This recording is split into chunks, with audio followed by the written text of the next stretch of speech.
Sa tahanang ito ay mayroon kaming nakitang isang dalaga na malungkot ang kanyang mga mata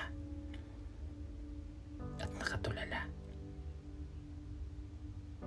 Maaga pala siyang nawalan ng kanyang mga magulang.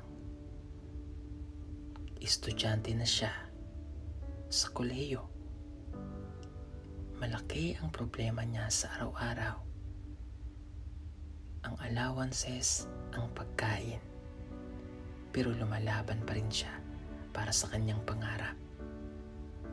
Pumupunta siya dito sa kanilang lugar kapag walang pasok para kahit paano daw ay malimutan niya ang kanyang problema. Aalis siya dito, nakatawan lang ang dala, walang allowance at walang pagkain o bigas man lang na madadala. Bahala na daw ang araw na darating, basta't makapag-aral siya. Ito daw ang pangarap ng kanyang mga magulang sa kanya. Pero dahil maagang nawala, napakahirap para sa kanya. Isa siyang katutubong mangyan na nangangarap makapagtapos ng kolehiyo at matupad ang kanyang pangarap. Dala mo pagpasok, pag uwi mo dun sa tinutuluyan? Wala po. Ano lang po kami commute bago. Wala kang dalang pera? Wala po. So talagang pumapasok ka na wala?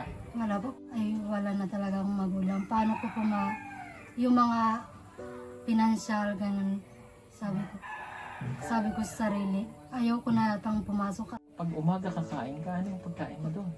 Bigas po. Tapos? Na bago papasok na po ulit. Ano ulam mo? Wala po. Wala. Asin lang. Mga kababayan, narito po ang kwento ng kanyang buhay.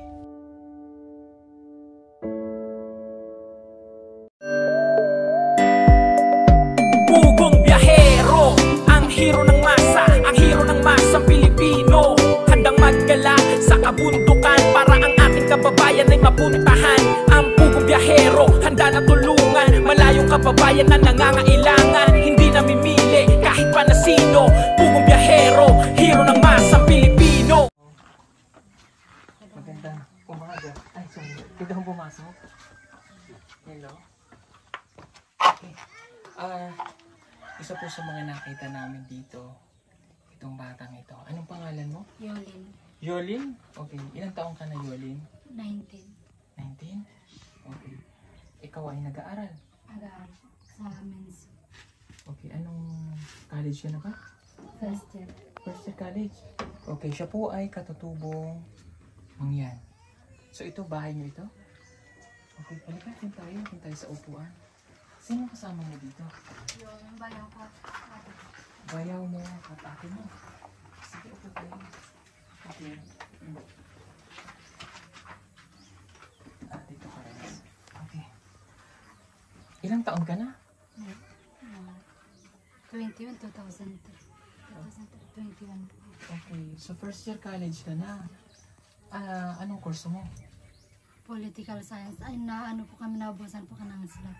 So, No choice na po kasi yan na po ang nakikinuha ko. political science. Okay. Ilan kayo magkakapatid? 3 lang po. 3 lang po. Okay. Natutuwa ako kasi isang katutubo yung makakapag-aral. Pero, kamusta naman ang pag-aaral mo? Medyo po hindi po okay kasi po wala po kaming gamit na laptop. Okay. Yan lang po. Wala kang gamit na laptop? Wala. Yung ba yung kailangan mo? Yan po. Okay. Bukod doon, ano pa yung... Bago yung mga financial po sa pera po. Ganun. Okay. Nasaan pala ang mga magulang mo? Ay, patay na po. Patay na. Grade 8 po ako nung namatay po tatay ko.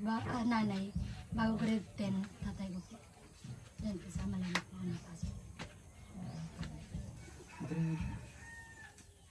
Grade 10 pa mo. Nung namatay po ng tatay ko. Bago na. Si nanay? Grade 8 po.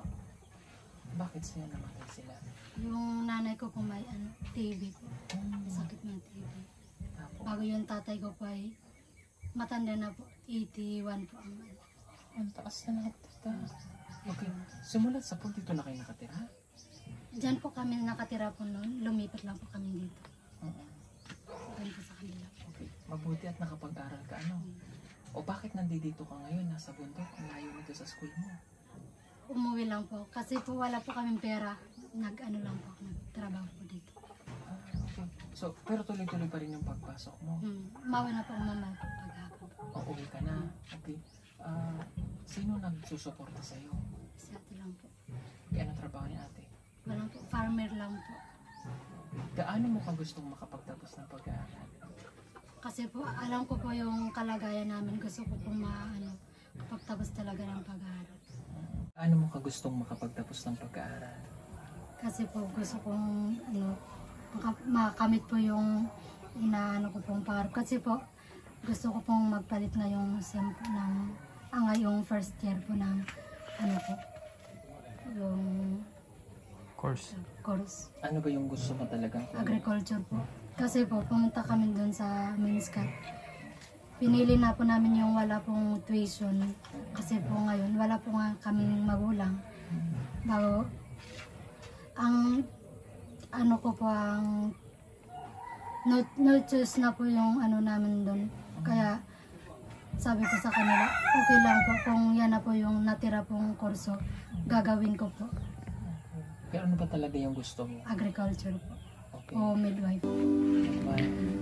Gusto daw niya talaga na maging agriculturist o midwife.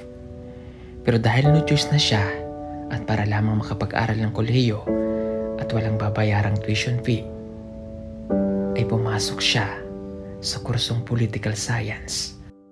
Okay. Mahirap yung walang sumusuporta. Mayroon. So paano yung pang-araw-araw mo doon? Ano lang po, wala po. Paano? Ano lang po, nabili po sila ng bigas. Nadala lang po sa Yung baon? May baon ka? Wala po, hindi po ako nag-resist. Hindi daw siya nagre-recess sa school dahil wala siyang baon. Kumakain na lamang daw siya ng kanin sa umaga. Pero walang ulam kundi ang asin. Umuupo na lamang daw siya habang tinitingnan ang kanyang mga kaklase na nagmemeryenda at kumakain ng masarap. O, pag umaga kakain ka, anong pagkain mo doon?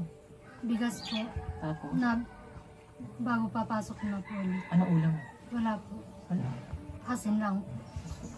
Okay lang po yun sa akin kasi mas maano po kasi pero dun sa bayan may tanim pong kamote po. So yun na lang kinakain mo? Kamote. Pag kumakain kang mag-isa, ano yung naisip mo na? Boarding house lang po. Oo. Okay lang po, hindi po ako nasanay na po. May mga kasama ka doon? Meron po, babae po, Tagalog. Tagalog. Hindi ka nagtatago pagkain? Hindi po.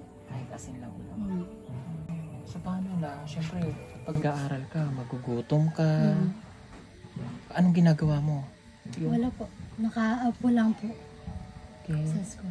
Mahirap yun, no? Minsan sa pakiramdam natin, yung kaklase mo may pagkain tapos ikaw wala. Ano yung nararamdaman mo? Malungkot kasi yung mga klase mo ganyan nag-resist pero ikaw wala. Pero okay lang po. Basta po makapagtapos po ng pag-aaral. Okay. Yung pakiramdam na ikaw ay maagang naulila, paano mo inano yung sarili mo na wala ka ng magulang? Ano lang po, tumayo lang po sa sariling pa kasi kailangan mong tumayo. Hanggat po meron yung mga magulang po nandyan, halagaan yung mabuti kasi pag wala talaga po matutulungan. Ikaw lang po ang tumatayo sa sarili mo pa. Okay. Ikaw bilang isang mangyan, ano yung maipapayo mo doon sa mga katulad ng mga estudyante na kumbaga hindi na rin nakakapag-aral? Ano po, pumasok lang po kayo, try lang po ng try. Makukuha din ninyo yung gusto nyong mga pangarap po. Aral lang po na aral, kahit wala pong baon. Tiis lang po. Nakaranas ka ba nung mabuli ka? Hindi po. Mabuti walang ganun dito, ano? So, mostly kasi pagka katutubo, nangyayari yun. Opo, nangyayari po meron. Nung ikaw ay bata pa, saan ka nag-aral? Sabang po. Sabang. Okay, bundok din yun. Bundok. Ano po, 28 po na ilog. Bundok-bundok po. Araw-araw po na, na ulan. Pero pumapasok po kami. Kahit malaki pang ilog. Nadaan po kami sa bundok. Okay. So, ang pagkain nyo din doon, mga kamote? Saging po. Singapore. Yung Singapore po, mga kababayan, yun po yung gabi. Ang tawag kasi nila dito sa gabi, yung Carlan sa Katutubong sa Mindanao, is Singapore. So, dito, kumakain pa din kayo noon? Opo, kumakain din. Okay, so ngayon naalis ka mamaya, babalik ka sa school mo. Ano lang yung dala-dala mo? Dito po. Dala-dala mo pagpasok?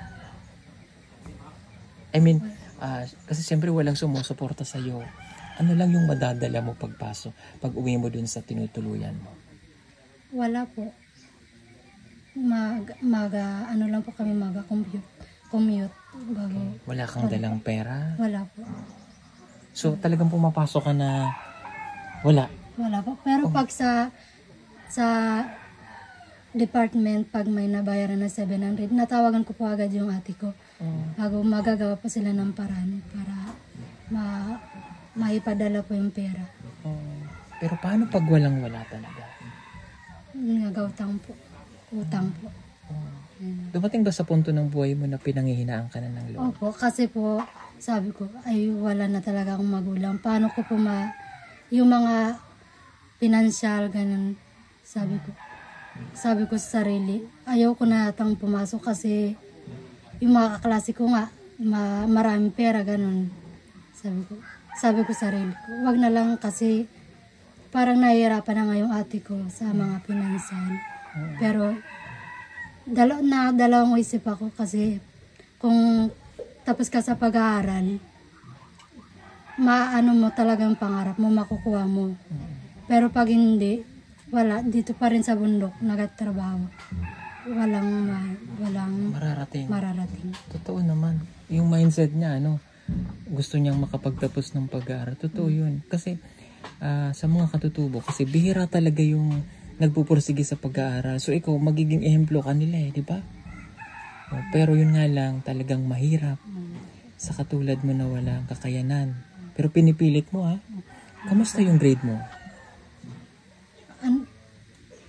Okay, mga 3 po. Kasi po nga, yung mga sa Minskat, laging laptop po ang sa project. Ay wala, 3 kami mangyan. At saka buwid. Ay, wala din silang laptop. Wala kaming magawa kasi po wala kaming mahiramang laptop. So, ang laptop ang problema mo. Pag wala kang laptop, malaking epekto sa pag-aaral. Opo. Ang nasabi lang namin sa kaklase, sige magabayad na lang kami para makagawa lang kami ng project. Magabayad kami sa kanila ng 250 ganun. Gabayad lang po kami. Okay. Magkano ba yung laptop? Hindi ko po alam. Okay, hindi mo alam? Okay, gaano mo ka gustong magka-laptop? Gustong-gusto ko po kasi matutulungan po sa pag-aaral ko po yung laptop pag meron po. Lahat po ng mga projects o kaya yung iba pang mga gawain sa laptop po. Okay, bago ka matulog, ano yung pinagpipray mo kay God? Ano po, sana bigyan pa po ako ng kalakasan at saka yung knowledge sa akin bago yung sana po matupad ko lahat ng pangarap ko kahit yung mahirap lang po kami. Okay, ano yung ini-wish mo ngayon? Sana po magkaroon na po ako ng laptop para talaga maano po talaga ng mga project. Magawa ko. Okay. Yun yung wish mo ngayon. Sige. Ibibigay ko yung laptop mo. Maraming salamat po. Sasagutin ko na at ibibigay ang laptop para kay Yuli. Napaka-importante kasi nito para sa isang katulad niya na kolehiyo na nag-aaral. Para magkaroon ka ng gamit sa school. Kasi alam ko, naintindihan kita. Kapag wala kang laptop, Same with Mia, pag walang cellphone, mahirap yung kasi sa pagre-research. Sa estudyante in college, pag walang laptop, mahirapan sa Opo, parang yung iba mo kaklase tapos na pero ikaw hindi ba? Kasi nga wala po kang mahirang laptop. Sige. Bibigay ko yung laptop mo para may magamit ka. Ang magbibigay sa'yo, si Renz. Ha? May cellphone number ka ba?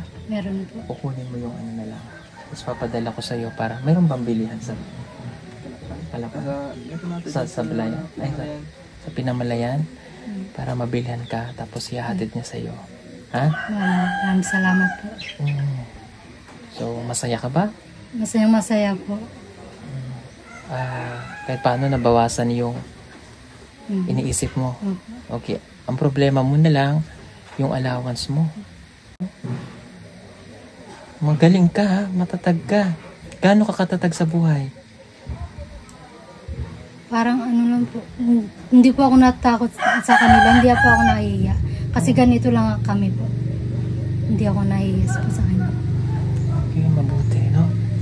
Okay, so college ka na. Okay. Sabi mo kanina, papasok ka nang wala kang dala, wala kang baon. Pagpasok mo kinabukasan, ganun ulit ang routine ng buhay mo. Opo, ganun po. Yung para bang dadaan na yung buong linggo, uwi ka ulit dito na sana susunod na pasok may dala akong pera, ano? Okay, bibigyan kita ng pangbaon mo, ha? Salamat po. Dahil ikaw yung una kong nakitang yan, na college na, pumapasok, katutubo ko ito, na walang baon. Ito, kunin mo to, ha? 2 or 5. Salamat po. Ah, 5,000. Maraming salamat po. Para pagpasok mo may baon ka na. Maraming. Hanggang kailan mo yan baon? Matagal na po. May bayad po, magabayad po kami kasi ng 700 sa department t-shirt po. Ano yun? Department, yung damit po, parang damit. Oo, may babayaran ka pa. Bago pang PE po. Tapos may baon ka. Okay. At least magagamit mo ano. Maraming salamat po. At least yung pinagpipray mo, di ba? Nabigay na sa'yo. Mag-aral ka lang mabuti kasi yun yung stepping stone natin para mabago yung buhay, di ba? At pag nakatapos ka, huwag mong pabayaan yung pamilya, tsaka yung mga kapwa mo katutubo, di ba? Kasi ikaw yung naging inspirasyon nila. Kapag isang batang estudyante, nakita nila na yung kanilang kapitbahay o kamag-anak, magiging idolo nila yun eh. Parang magiging sabi nila, sana maging ganun din ako. Yung iba kasi karamihan gusto nila maging guro. Pinangarap mo rin ba na maging guro? Hindi po. Hindi talaga? Hindi. Bukod dun sa agriculture, ano pa yung sanang second choice mo? Ano po, midwife. Kasi nga, sabi po ng Teo ko midwife, lahat daw po nang gagamitin, may bayad po. Sabi ko po, sige ano na lang po, agriculture. Ay, dini po kami sa Minso, pumunta, walang agriculture po. So kaya, yun na lang. Okay. Kung nanonood ngayon ang nanay at tatay mo, anong gusto mong sabihin sa kanila? Maraming pong salamat sa inyo na kahit wala po kayo dito, patuloy pa rin po ang pagpasok ko. Kasi po, sabi po nila, tuloy-tuloy lang daw po ang pagpasok ko. Sabi ko, ipapangako ko po sa inyo na kahit ganito pa ang buhay, ituloy ko po ang pagpasok hanggang matupad yung pangarap ko. Tama, no? Sana ay matupad mo ang iyong pangarap, okay? And mali mo, no? May isang sponsor ako na mag-pick sa'yo na ikaw ay maging scholar. Kasi college na, di ba? Para matupad mo ang iyong pangarap. Okay? Maraming salamat. Ano pala ang ilaw ni dito? Bigay po ni Mayor. Karamihan nakikita ko dito may solar na. Ano? Okay? Sige, ano ulit pangalan mo? Yulin Kasapalo po. Si Yulin Kasapalo. Maraming salamat. Maraming salamat. Aral mabuti ha. Sige po mga kabayan. Thank you so much. God bless po sa inyo.